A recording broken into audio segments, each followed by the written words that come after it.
This is the podcast that we ask our guests from in front and behind the camera, how did they get their foot in the door? What was the key to unlocking their success? What's their story? Welcome to one of two episodes released today. Our guest today is a West End star, who's currently taking over the world of TV and film. From Jez Butterworth's West End and Broadway smash hit The Ferryman, directed by Sam Mendes, to sharing the screen with Russel Crowe in Les Mis and Marvel's Hawkeye. We chat about working with Zack Snyder on Netflix's Rebel Moon trilogy, the latest on the Beaty the Beast miniseries, and why his latest BBC critically acclaimed drama, Lost Boys and Fairies, is so close to his heart. Our guest today is actor Fra Fee. Hello, how's it going, buddy? Good, man. How are you? Yeah, not too bad. Good. Yeah, just chilling here with my dog. I'm hoping he will be very chill for the next 45 minutes or so. Very nice. Don't worry, if he makes an appearance, we can edit around him, so it's all good. It's all good. How did it all begin? Where was your start in performing and acting? Where did that love come from? I would have been introduced to drama and music from a very early age from my family. My dad is actually a very, very keen amateur actor. He started doing community theater in his 20s, I think, when he got married, just as a hobby and to meet some new friends within the community. And I would say on average he's done 2 to 3 plays every year since. Oh, wow. He finds it very hard to say no. And sometimes you sort of wish, like, Frank, you can maybe just let this one go. But he's a real team player, and really enjoys it. He loves the camaraderie and the crack, and there's an amazingly rich literary culture where I'm from in Mid Ulster and all over Ireland. We've got such a rich history of amazing writers, and where I grew up specifically in Mid Ulster, Belfast even seemed like such a world away, although it's only 40 minutes down the road. When you're in rural Tyrone, it really does seem very far away, and that would be where the nearest sort of professional productions would have taken place, or shows coming from London on tour would stop by Belfast. So you actually have this amazingly rich community theatre taking place. Like there's not just one drama group and where I'm from. There's like 4 or 5, and they're all doing really, really brilliant work. And they don't avoid the tough stuff. They love to do serious drama as well as musicals and everything. So I was just surrounded by that from a very young age. I did my very first show when I was maybe 10, which was The Sound of Music, which my sister was also in that, and my dad played Franz, the butler. Because although my dad loves to act, he's a woeful singer. I've always liked to encourage people to believe that like everyone has a singing voice, but unfortunately he really does challenge that notion. He loves to sing every morning, but it's like just completely nonsensical melodies taking place. But actually the very first sort of real significant moment of realization that of appreciating the magic of theatre, I guess, was I must have been 7 or 8, like I was pretty young, and my sister Claire was doing a production of Blood Brothers, the Willie Russell musical, which is fantastic, proper British musical. And she was playing Mickey in her all-girls school. So my mum was going to collect her after rehearsals. I was in the back of the car, and my ma said, go into the school and let Claire know that we're outside to take her home. And so I went in, and they hadn't finished rehearsing yet, and they were rehearsing the final scene, which I'm sure many of your listeners have watched. There's no spoilers here. It's about like 40 years old on music. The big "tell me it's not true" scene, the very dramatic gunshots, etc. And I was completely transfixed. I'd never seen a story like acted out in front of me before. I was just watching cartoons or whatever, or watching Mm. TV and films, but I'd never seen like a story actually acted out in front of me. And I subsequently went to all of the performances that the school was doing. Like I think they maybe did like a full week of shows, and I went to every single one with my packet of Tito crisps in the front row, just completely mesmerized. So it was a pretty early, an early realization that I wanted to do this in some way. Mm-mm.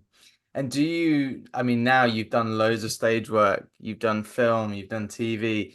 Going back to that moment where you were sitting in the crowd with your crisps, does it seem a long time ago? Does it seem a bit mad that you're where you are now? For sure, um, you definitely have lots of significant moments. Like people often ask, like, what was the big game changer or whatever, the game changing role, or what was the life changing moment? And I think a, there's a sequence of them, really, a series of them, and your journey sort of just goes off in different tangents. Mm. Particularly with this job in which we have very little control, really. You can try and garner as much control as possible, but it's a very unpredictable road. But certainly to think of where it started, just where the seed was planted in that little boy, that saw the magic of Mm. make believe and theater at such a young age. Yeah, it's pretty lovely. I always do love sort of going back to that story because I can remember it so distinctly. It was Mm. something properly went off inside of me. It's like a real moment, yeah. Yeah. And do you have, because you have done a mixture of theatre and film and you've done a bit of everything, well, I mean, it sounds like theatre is kind of not the true love that obviously that's where it started, but Mm. do you have a preference or do you, I mean, getting to do both is great. There must be Yeah. pluses and minuses to each, I guess. Yeah. There definitely are. And you tend to find when you've done a play for 3 or 4 months, or sometimes longer. I've done plays for a long time, and I did two musicals for a year. The Mm. Ferryman, which is a huge part of my life, lasted a long time. But at the end of these experiences, like I don't want to be on the stage for a long, long time now, and you want to do the other thing. There's absolutely there's magical elements to both, and actually, I think what I want to pursue is just that same feeling of discovery and the possibility of something. You can find that in a rehearsal room for a play when you're figuring stuff out. And sometimes you can discover it when actually a film or a TV show comes together at the very end. And because so much of the involvement is to do with, post production stuff. And you're like, oh my God, we made that thing out of little elements. Mm. Um, so yeah, I've really fallen in love um, with screen acting. That was never really the initial dream. I didn't really even consider it a thing. It's like surely no one actually does this for real. The theater was always the thing that I was Mm. surrounded by, um, and also because I loved to sing, and Mm. so theater seemed like a natural thing. But yeah, I've absolutely fallen in love with just all varying aspects of storytelling. Mm. And it's great. It's great to be able to mix it up. I feel very fortunate that I'm able to do that. Mm. Now, you mentioned your dad's singing voice. Obviously, you didn't take after him. So, where did you get your musical talents from? I definitely didn't. Like, I'll tell you a funny story. So I'm the youngest of four, and my eldest sister, Maid. So because she was the firstborn, whenever she was hearing my dad sing, what she does to this day, like every single morning when he's like in the shower and getting ready for his day, but it's completely mental. He'll just go from one line of like a random Beatles song into this Irish folk song that no one ever heard of. It's a really nonsensical with melodies that are just plucked from thin air. Like it's really bizarre. And so my sister was going to school primary school, and the teacher was planning to find out pupils that could sing for the choir. And she said, does anyone know the Sally Gardens, which is a popular, very simple Irish folk song? She's like, oh, yes, yes, miss. I know that. My daddy sings it all the time. And so she sang it the way that my dad sings it in the morning, which is nothing like the song. And so she didn't even get into the choir. But actually, my sister Maria can sing. So as she discovered, that she'd actually been taught these songs in the completely wrong way. So yeah, my other sisters, they all do sing, and they sing brilliantly. My mum sings a bit. You have to encourage her to sing sometimes, because she's just a bit more shy, I guess. So I imagine it comes from her side of the family. But to be completely honest, I don't really know. That's amazing though, that not only you but your other siblings can sing, but then your dad is completely tone deaf. It's hilarious. That's amazing that I mean, when you went off and did your first sort of, role on stage where you were singing, um, and you had your parents, I'm sure, come and watch. Do you remember that moment, the first time you were kind of, on stage professionally performing, and then your parents were there to see it? Yeah, so I did a music degree after school in Manchester, after which I did a postgraduate in musical theatre at the Royal Academy of Music. Um, because I really thought I could merge these sort of two interests of mine, acting and singing, and that it was where I discovered the shows of Stephen Sondheim, who I'm just such a huge fan of, and his work has been completely seminal in my journey, I guess. So I did musical theatre at the Royal Academy of Music, and a sort of bizarre happenstance, I got this opportunity to audition for Dirty Dancing, the classic story on stage. Through a friend of mine at Manchester University. Her mum was a casting director. Irene Cotton's her name, primarily for dance shows, because Dirty Dancing is a big dance show. But there are two singing roles. And I just thought, oh, this is a great opportunity for me to get that first professional audition out of the way, because I was so nervous about just actually throwing my hat into this arena of the professional world. And lo and behold, like 5 auditions later, they actually gave me the part of Billy Kostecki. Wow. And it was a show I never even would have thought of going up for, because I didn't really consider myself a pop singer at all, and all of the songs are proper sort of pop soul songs. But I did it for a year, and it was a really, really good learning experience, particularly when it just came to stamina. Singing those big numbers 8 times a week was really, really good for my muscles. But the very first show, it had been running for quite a good few years, like maybe 6 years. It was a big West End hit. But our first performance, there was an accident took place backstage, where one of the piece of the set that was suspended above everybody actually fell down and hit one of the crew members, who ended up being okay. Oh, wow. But we had to cancel our first show. But of course, my whole family had flown over from Ireland, along with, I'm going to say, like 40 other members of my extended family, aunties, uncles, cousins. My whole class at the Royal Academy of Music were coming along. No Like I had pressure about, then. I know. So I had about like 100 people that were there to see my first show, and it's been cancelled. And I sort of rush up to the company manager and say, is there anything we can do here? Because we decided to actually go ahead and have our dress rehearsal that evening, but without a public audience. But they allowed my bus's load of fans to come in through stage door and be escorted to the auditorium, and so they watched the first show, and we got a very special, exclusive. That's amazing. Performance. Yeah, it was pretty. They funny. must have been like big shot now. You've managed to wangle that one. It's like VIP. Yeah, exactly. You've shut the theater down for us. Yeah. You shouldn't have mentioned the accident. You should have been like, "Don't worry, I've sorted Yeah, this yeah, out. yeah. A private, Yeah, private I thing." just wanted you guys to have your own performance. But to go to just to compare some of your roles. I mean, I was aware of your work, and then doing my homework for this, I was looking into all the different things you've done. Just to throw one out there, I mean, like compare Rebel Moon to say, Lost Boys and Fairies. Those two roles couldn't be any more different.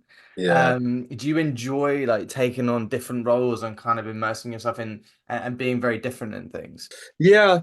I think a big moment that I sort of tried to take control of, because as I said before, you don't feel as though you've got a great amount of control as an actor. Like it really does depend on what comes to the table, you Mm. know. But I made a very conscious decision after doing musicals exclusively for about 5 years. I changed agents, and I'm still with that agent now. And I said, I really want to do plays, and I was finding it very hard to get into that through those doors. And so we made a very conscious decision to say no to musicals for a while. And that's actually where the sort of control comes from, is actually just saying no to certain things so that other things can appear. Um, and I guess when it comes to, when the filming stuff started happening for me, um, a little similarly, you say no to certain things because maybe you've done them before, or Mm. you just want to be trying to find something new, a different challenge, a different type of character. And Rebel Moon was just this self-tape request that came through again. I was a big fan of Zack Snyder, from his 300 days, and a few years ago, I'd loved his director's cut of Justice League. I loved it. I thought it was brilliant. Um, and this was his new big vision that he'd been working on for such a long time. The character was really intriguing. I was told that for the first iteration of this world in these first two movies that I would be aged up. And so that's why I'm like sporting this ridiculous grey beard that I would never be able to wear ever, ever, ever, or ever be able to grow naturally, rather. Um, I was impressed. yeah, just took me 3 weeks. Um, and yeah, I just thought this is something really, really different that I never imagined for myself. Um, unlike Hawkeye, which I did for Marvel, like that was a universe that I have always loved, and I Mm, go to see all of these movies. But a brand new sort of sci-fi fantasy thing, I hadn't pictured myself in that initially. Uh, but again, when it came along, I thought, well, this is a really cool new thing to do. Um, but yeah, I I think I love acting because of the opportunity to don all of these different costumes, and I mm, mean that sort of metaphorically, like all of these different people, these different types of people, and where they come from and what makes them tick and what they're fighting for, because it's you just get to imaginatively discover how another person thinks and mm, feels and talks and everything. And so yeah, the more diverse, the better. I want to sort of keep surprising myself if that's mm. possible. Mm. And Rebel Moon to touch on that. I mean that I don't know if it obviously now there's two Rebel Moons. Is there? Think there's going to be a prequel as well. Um, Yeah, is they that why they they aged you up so that you could then kind of play? ex Yeah, exactly, like it would yeah. have been a very, very strange decision to cast a relatively young actor to play a 60-year-old, for no other reason except for the crack. But yeah, no, Zach sort of made it very clear his goal for this story is the next iteration would be a prequel that would focus on Balisarius's rise to power. And I mean, that's, to be perfectly honest, that was the real attraction of the job, because he was able to lay out this brilliant story of this con man, essentially. He comes from a different planet. One where I imagine everyone sounds a little bit like they're from Tyrone or thereabouts. And is seeing the type of life that is being lived in the mother world, and he wants a bit of that. He wants a slice of that cake, and so he sort of cons his way and manipulates his way to ultimately getting to that position of unbelievable power. And that just sounded like a really, really cool story to tell. So that's the intention. I really, really hope it does happen. And then there's in the narrative timeline of what's happening with Rebel Moon at the moment, there definitely is a third film, because of course there's a big moment at the end of part 2 where we discover that a very important character that we think is dead is actually not, and so there's more to explore in both directions of the timeline without trying to give anything away. Yes. yeah. For anyone that hasn't already seen the first 2. Yeah, no, and I don't know, I heard this rumor, I don't even know if it's true, so I might be chatting complete shit. But I heard that Zack Snyder went to Disney with a script for Star Wars, and then they basically went, no, we're not feeling it, we don't want to do an R-rated Star Wars, and then he was like, okay, I'm gonna do it anyway for Netflix. Totally. I'm pretty sure that's true. I mean, that's cool, man. Disney they said no to it because of the R-rated thing, and of course we haven't actually seen the R-rated version yet. And then whenever he got involved with Netflix, they basically said, you can do whatever version you want. It can be as long as you want. It can be as gory as you want, as bloody and brutal, as long as you give us the PG-13 version. And so that's what we've seen so far. And actually, when we were shooting it, we had to be reminded that we needed to do the PG-13 take of every line or every scene, because we were just effing and blinding and being like really sort of brutal towards each other, and very real. It felt really raw. It was really fun to do. But then once you think you've got the scene in the can, it's like, oh no, wait, we haven't done the PG-13 version yet, so let's go back and just take out the swearing and stuff. So yeah, I mean, I think it'll be really exciting and really interesting to see what happens in August whenever the other versions drop, because they'll be like completely different films. Yeah, just hear that concept. I remember hearing about it before it was released, and them saying it was going to be like this X-rated Star Wars, and I just thought, oh yeah. And then obviously they bring out the ones that are still, maybe 12s or PG-13, as you say, and everyone's like, I want to see the other version though. Yeah. No, I'm looking forward to seeing that. I mean, it's something that I was surprised hasn't happened already with Star Wars. You'd think they would have done that at some point, but Disney haven't taken the leap on that one, and obviously Zack Snyder jumped in there and did it anyway. Yeah.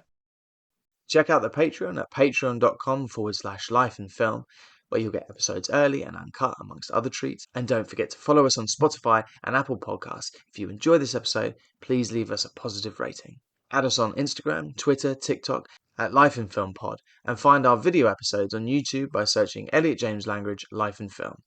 Essentially, please like and subscribe everything. It makes a huge difference. Thank you. This podcast is sponsored by Betterhelp. Do you work in the film industry? Are you freelance? Or perhaps you have a 9-to-5? No matter what you do, mental health affects us all. I struggled early on in my career with the uncertainty of if and when I would ever work again, struggling to pay my bills, or simply with anxiety. Don't know about you, but being an actor, it's very important for me to maintain structure in the downtimes, and I found not only exercise, but talking to someone for me was a game changer. And so Life in Film has partnered with Betterhelp to provide you with access to the largest online therapy service in the world. And it can all be done from the comfort of your own home, from a phone, tablet or laptop. No commute, cutting down travel costs, and most importantly, it's affordable. With over 1,000 therapists in the UK, Betterhelp can provide access to mental health professionals with a wide variety of expertise in mental health. If you need someone to talk to and you're thinking of giving therapy a go, Betterhelp is a great option. And being a listener of the podcast, you get 10% off. That's 10% off your first month at betterhelp.com betterhelp.com/life in film. That's betterhelp.com/life in film. And back to the show. So, boys, tell me, why do you want to adopt? I honestly think Andy and I have a lot we can offer as parents. You need to stop hating yourself. It's time you grew up. It's like being back at school and no one wants to play with us. That's how I feel. Hi. We both have to want that love, otherwise it'll be a disaster. I will adopt Jake, with or without you. But watch the first episode of Lost Boys and Fairies, and what a sweet, lovely, beautifully shot show so far. I don't know, they might screw up the next couple of episodes, but the first episode's a blinder. What a beautiful project. How did that come about for you? Yeah, I mean, firstly, thank you so much.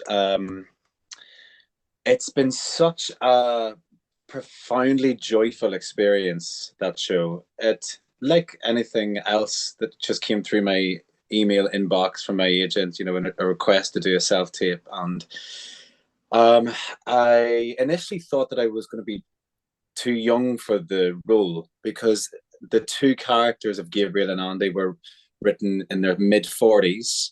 I've just turned 37. So I thought I was, you know, around, you know, a decade too young or whatever. But then I'd heard from my agent that they were actually looking at a particular actor, Sean Daniel Young, for the role of Gabriel, who's a similar age to me. And so they were sort of aging down a bit. And, you know, did my tape, got offered the role the next day, and then was able to read the other 2 episodes, which were just so stunning. I read the episodes with a pint in or like a bottle of beer, and it was a Saturday night, I think, just by myself in the cottage, and was bawling my eyes out. The whole thing is so beautiful. These characters that you just really fall in love with, and it's the most heartwarming, heart-wrenching story. I think I had a particularly profound experience reading it and then subsequently shooting it, because it was my first time actually playing a gay character, and you know, I'm a gay man myself, and most of the shows that I saw, you know, when I was a younger person, it never really portrayed that reality of 2 men or 2 women together in a sort of perfectly normal domestic situation. And this story is about 2 men that, you know, want to adopt. They want to have a kid of their own, like a lot of couples do. And so it was just so unbelievably moving to be a part of that story. Yeah, you know, it's been an absolute dream, honestly. I'm really looking forward to watching the rest of it. And funnily enough, I was having a conversation with my mate who's he's gay, and he's in a really happy relationship he's been in for like 15 years, and he was talking about, you know, the option of adopting, and we were actually just chatting about it, and weirdly it was nothing to do with the fact that we're going to interview you about this program. It just came up, and he was saying how invasive it is. It can be a really hard, long process, and unfortunately he's been put off by it. So it was interesting for me to watch this after that conversation. And watching this show was a real education for me. Is it based at all on a true story or anything like that? Is it? The writer Dav James, him and his husband have 2 kids, possibly 3, if I'm remembering correctly. And you know, their world was just so supremely turned upside down by doing this incredible thing. You know, I guess unlike the thing with adoption is it's such a considered decision. You know, if you're to go down that route, a lot of the kids that need adopting have come from some have come from fairly traumatic childhoods, you know, that foster care, going through several sort of foster homes, and they're desperately looking to find their forever home, you know. So they require a lot of love and care and sensitivity, and understandably I can imagine some people being put off by that, the weight of that responsibility. But Dav's experience was just so profound and brilliant, and he wanted to shed a light on like the social workers that are involved and the many pieces of the puzzle that contribute to this wonderful thing. So it's based on his obviously personal experience with that, but it is a fictional story.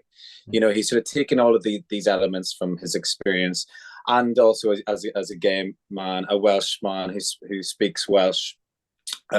So he's taken all of these parts of his life, but made a fictional story. So it's not based on truth.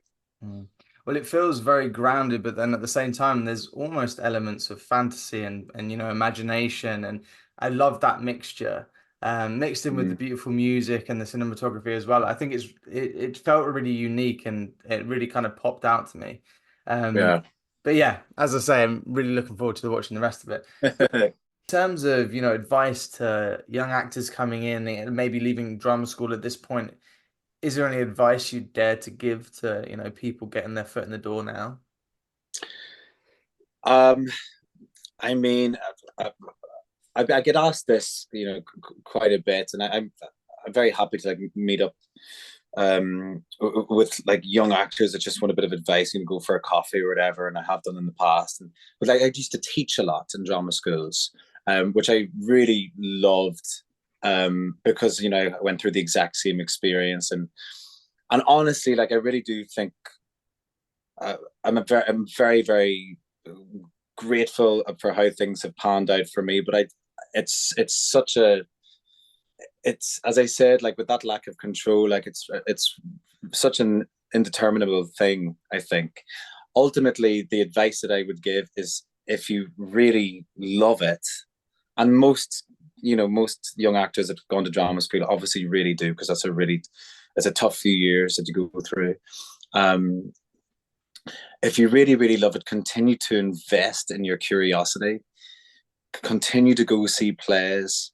I know the theatre can be very expensive, but there's ways around, standing at the back for a tenner or whatever. Continue to read as ferociously as you can, because that will just feed your imagination.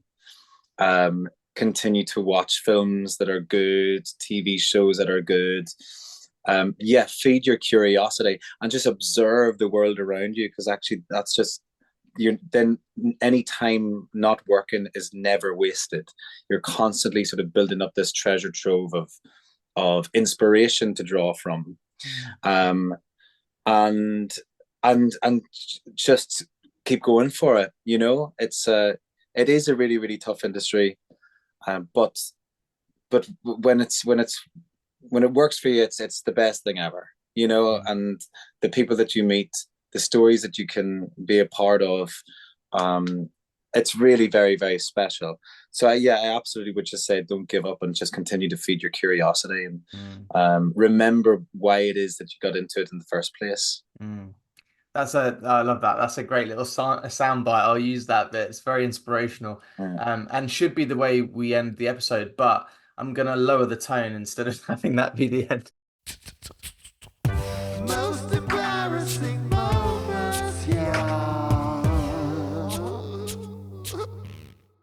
This didn't actually happen to me on stage, but just when you talk about forgetting lines, I made a deal with Jez Butterworth, who's the writer of The Ferryman, and he's got a brilliant new play on at the moment called The Hills of California.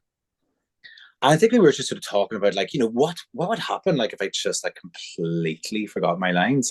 What would you do? And I basically agreed with him that if that ever happens to me ever on a stage, I'm just going to say, I'm really, really sorry, ladies and gentlemen, but I've completely forgot my lines. But here's a verse of Carrickfergus. I wish I was, and just sing them a verse of Carrickfergus, by which time someone will have come onto the stage and have, be able to whisper to me what my next line is. Because actually, that's a far better way of getting out of it than just freaking out and the whole thing falling apart. But an embarrassing story. I love that, though. I'd love to see that. I think the audience would love that. They'd be thrilled. They'd be absolutely thrilled. So that's my sort of safeguarding thing. If it happens, that's what I'm going to do. I had a really embarrassing moment. Yeah, this is bound to be the most embarrassing, but I'm sure there's been plenty of plenty of things.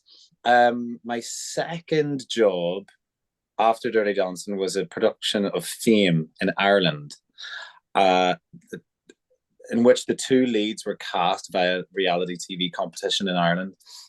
And I was playing the role of Shlomo, who is the musician, and I was playing the keys as the set revolved onto the stage. So I was actually providing the transition music live, on the stage, and as it revolved onto the middle of the stage, my piano stool just completely collapsed, and it was just, everything happened so quickly.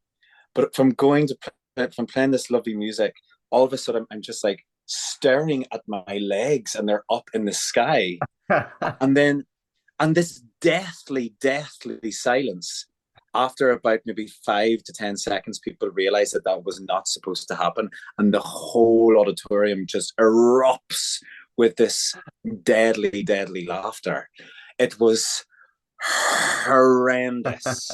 And then I am trying to get on with this scene with the other actor who did an amazing job. Like, she didn't really laugh. And then I essentially crawl off the stage with pure embarrassment. I was also, it was one of my first jobs, so I was consumed with embarrassment. I'm not sure. I don't like to think that would affect me as much now. Like, I might probably be able to go, ha ha, here's a verse of character. Yeah, with that one out. Yeah, but that one always sticks in my mind. That's a good one. It's the fact your legs are up in the air. That's never good. Oh God, I'm just going, what just happened? Oh my God. Yeah. That was memorable. Amazing. and I'd like to ask one last thing, just because I'm fascinated by this. I saw that you're filming, or it's coming soon, Beauty and the Beast, a TV series. Yeah. What's the deal with that one? When's that one out? I mean, to be honest, mate, that was unfortunately, I'm not too sure if and when it will happen.